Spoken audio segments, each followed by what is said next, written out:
बाजार दर्शन, जैनेंद्र कुमार जी का लिखा हुआ ये पाठ आज मैं आपको पढ़ाने वाली हूँ। तो क्लास 12 आप लोग तैयार हो जाइए बाज़ार के नए रूप का दर्शन करने के लिए। बाज़ार आप डेली ही जाते हो, तीसरे दिन, चौथे दिन या सप्ताह में भी, लेकिन हर कोई बाज़ार जाता ज़रूर है। तो लेखक का क्या नज़रिया है, लेखक ने हमें क्या बात समझाने की कोशिश की है, वो हम इस चैप्टर में पढ़ेंगे। पहला पॉइंट देखिए बेटा, लेखक के प्रथम मित्र। लेखक ने इस पाठ में अपने दो मित्रों के द्वारा बात समझाने की कोशिश की है। प्रथम मित्र जो बाज़ार जाते हैं और वो इतना अधिक सामान लेकर आते हैं कि उनके हाथ में बैग ही बैग हैं। तो लेखक उनसे प्रश्न पूछते हैं कि ये सब क्या है भाई, इतना सामान। तब लेखक के मित्र हंसकर कहते हैं वो जो साथ थी। देखिए, उनका इशारा अपनी पत्नी की तरफ था। ये तो आरोप प्रत्यारोप भारतीय पति लगाते ही रहते हैं कि खर्चे की जड़ कौन है, पत्नियां हैं। पत्नी ही इतने खर्चे करवाती है, इतना सामान खरीदवाती है। खैर, ये तो व्यंग की बात हो गई। असली कारण क्या लगता है लेखक को? पैसा, क्योंकि पैसा ही पावर है। ज़रूरत के हिसाब से सामान खरीद कर परचेजिंग पावर दिखाने के लिए लोग अधिक से अधिक सामान खरीदते हैं। देखिए, नेक्स्ट पॉइंट है परचेजिंग पावर। परचेजिंग पावर क्या है? लोग ये दिखाना चाहते हैं कि हमारे पास कितना पैसा है, और ये पैसा दिखाने के लिए वो किसी को बैंक में थोड़ी दिखाते हैं, ले जाते हैं, या फिर अपनी पासबुक वगैरह थोड़ी दिखाते हैं खोलकर। वो क्या दिखाते हैं? जितनी चीज़ें महंगी से महंगी चीज़ें उन्होंने अपने घर में रखी हुई है, वो सब कुछ दिखाकर वो दिखाना चाहता है। गाड़ी है, बड़ा से बड़ा मकान बना लिया है, अच्छे से अच्छी उसमें फर्नीचर डाल दिया है, तो वो है परचेजिंग पावर। वो अपने पास पैसा दिखाना चाहते हैं कि हमारे पास कितना पैसा है। कुछ ऐसे भी लोग होते हैं, नेक्स्ट पॉइंट देखिए, संयमी लोग भी होते हैं जो अपने आप में खुश हैं। वो उन्हें पता है हमारे पास कितना पैसा है, वो बैंक बैलेंस बनाकर चलते हैं, काफ़ी सारा पैसा उनके पास होता है, लेकिन वो दिखावा नहीं करते। तो ऐसे संयमी लोग भी दुनिया में होते हैं। तो लेखक मानता है इसका एक और कारण है। पहला है पैसा, दूसरा है बाज़ार। बाज़ार क्या है? शैतान का जाल। कहीं ना कहीं बाज़ार में चीज़ें आपको ऐसी सजी धजी मिलेंगी, आकर्षित करेगी। चाहे आप मॉल में चले जाओ, चाहे आप शहर में लगने वाले जो साप्ताहिक बाज़ार होते हैं, पेंट होती है, तो वहाँ पर चले जाओ, तो कहीं ना कहीं चीज़ें आपको इतना आकर्षित करेगी और अपनी तरफ खींचेगी। इसलिए बाज़ार को शैतान का जाल लेखक ने कहा है। अब नेक्स्ट पॉइंट देखिए बेटा, दूसरे मित्र का उदाहरण। अब दूसरे मित्र के बारे में क्या कहते हैं? मित्र जो है सुबह सुबह ही चले गए बाज़ार और शाम को वो लौटे, लेकिन खाली हाथ। पैसा उनकी जेब में था, ऐसा नहीं कि उनके पास पैसा नहीं था। लेखक ने पूछा सुबह से तुम क्या कर रहे थे भाई, कुछ लेकर क्यों नहीं आए? तब उनके मित्र कहते हैं कि भाई बाज़ार जो है इतना आकर्षित करता है ना कि मुझे समझ ही नहीं आया मैं क्या क्या खरीदूं और क्या क्या नहीं खरीदूं। बाज़ार को उन्होंने क्या बताया? चुंबक के समान बताया। जैसे वो लोहे को अपनी तरफ खींचती है ना, ऐसे बाज़ार लोगों को अपनी तरफ खींचता है। कोई बहकावे में आ जाता है और ज़्यादा से ज़्यादा चीज़ें खरीद लेता है। कोई ऐसा प्राणी भी होता है कि वो परेशान हो जाता है, क्या खरीदे क्या ना खरीदे, उसके हिसाब से वो कुछ खरीद ही नहीं पाता और वापस आ जाता है। तो दोनों ही चीज़ें गलत हैं। एक तो आवश्यकता से अधिक सामान खरीदना, और एक दूसरा अपनी आवश्यकता की चीज़ें भी ना खरीद पाना। तो इस सब का क्या कारण है? बाज़ार का जादू। ठीक है, अब हम नेक्स्ट पॉइंट बाज़ार का जादू पर पहुंच गए हैं। बाज़ार का जादू क्या है? चीज़ों को बहुत आकर्षण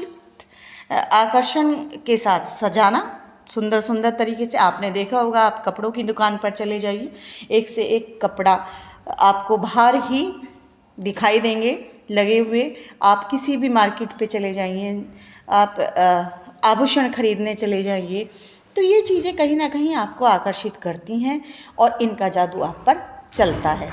ठीक है, वो चीज़ें कहती हैं कि बाज़ार कहता है आओ और मुझसे ज़्यादा से ज़्यादा चीज़ें खरीदो, मुझे लूटो, जितना लूट सकते हो वही लूटो। ठीक है, और आप कहीं ना कहीं उसके आकर्षण में फंस जाते हैं। ये है बाज़ार का जादू। नेक्स्ट पॉइंट देखिए, बाज़ार के जादू से बचना। कैसे बच सकते हैं? बाज़ार का जादू कब काम करता है? जब आपकी जेब में पैसा हो तब भी काम करता है, आपका मन खाली हो तब भी काम करता है। ठीक है, जेब भरी और मन खाली होने से बाजार का जादू काम करता है। पैसा तो है ही जेब में और मन आपका खाली भरा हुआ नहीं है, खाली है। ठीक है, तो मन जब आपका खाली है तो कोई ना कोई चीज़ आप पर जादू करेगी ही, आप उसकी तरफ आकर्षित होगे ही, तो आप ज़्यादा से ज़्यादा चीज़ें खरीद लेंगे। दूसरा, जब आपकी जेब खाली है लेकिन मन भी खाली है, मन अब भी खाली है, पहले भी खाली था, मन अब भी खाली है, मन भरा हुआ नहीं है, तो आप तब भी ललचाओगे। आपके पास पैसा नहीं है, जेब में पैसा नहीं है, तब भी आप ललचाओगे। चीज़ें आपको आकर्षित करेंगी ही करेंगी, आपका मन खरीदने के लिए करेगा ही करेगा। तो आप क्या करोगे, उधार भी ला सकते हो, ठीक है, या फिर आप दूसरे मित्र की तरह परेशान भी हो सकते हो, आप खाली हाथ भी आ सकते हो, आपकी समझ में नहीं आएगा आप क्या खरीदें क्या नहीं खरीदें। तो देखिए, बाजार के जादू से बचना, कैसे बचेंगे आप? जब आपके पास पैसा हो या ना हो, लेकिन आपका मन भरा हुआ। जब आपका मन किसी चीज़ की तरफ ललचाएगा ही नहीं, तो आप ज़्यादा से ज़्यादा चीज़ें खरीदेंगे। क्यों?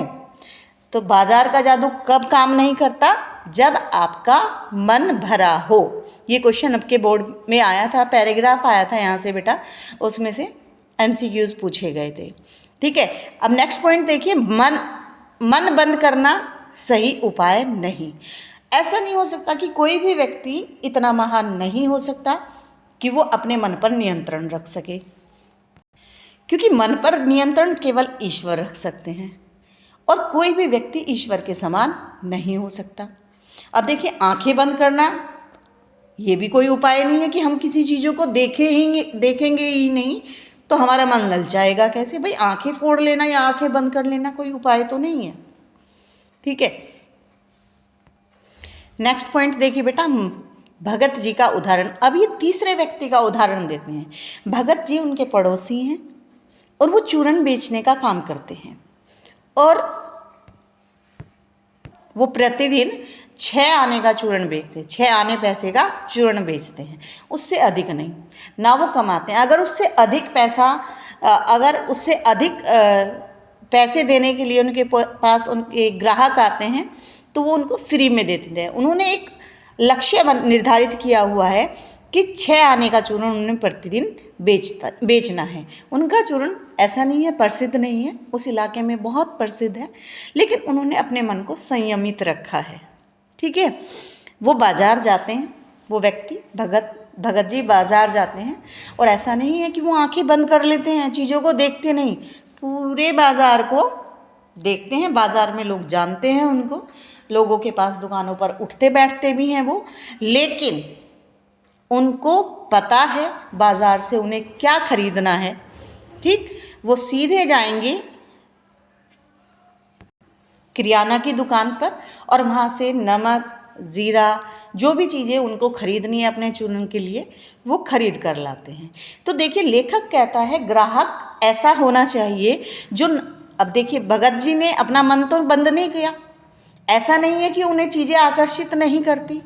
ठीक है, ऐसा भी नहीं है कि उनकी जेब बहुत अधिक भरी हुई है, लेकिन उन्हें ये पता है कि मुझे क्या खरीदना है, वो अपनी आवश्यकता अनुसार ही सामान लेकर आते हैं। तो ऐसे व्यक्ति ही बाज़ार को सार्थकता प्रदान करते हैं। नेक्स्ट पॉइंट है, बाज़ार को सार्थकता देने वाले ऐसे ही व्यक्ति जिनको पता होता है कि कितनी चीज़ें खरीदनी है और वो अपने बजट के हिसाब से, अपने ज़रूरत के हिसाब से वो सामान खरीद कर लाते हैं।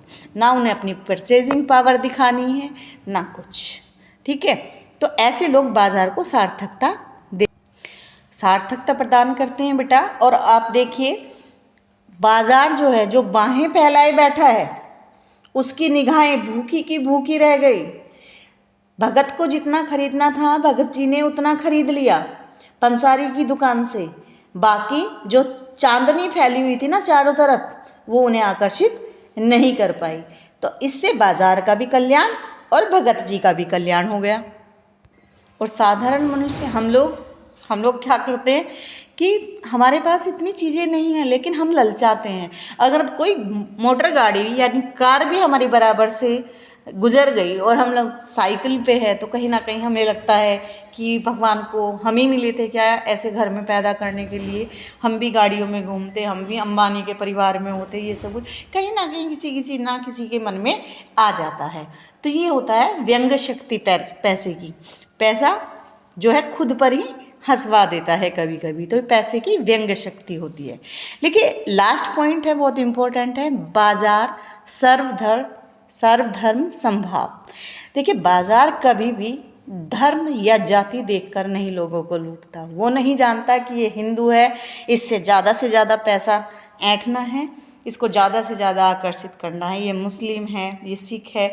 नहीं जी, ना वो जाति देखता ये निम्न जाति का है, उच्च जाति का है, या ये मध्यम वर्ग का है, ना जी, सबको आ जाइए और यहाँ पर पैसा छोड़ कर जाइए, चीज़ें लेकर जाइए।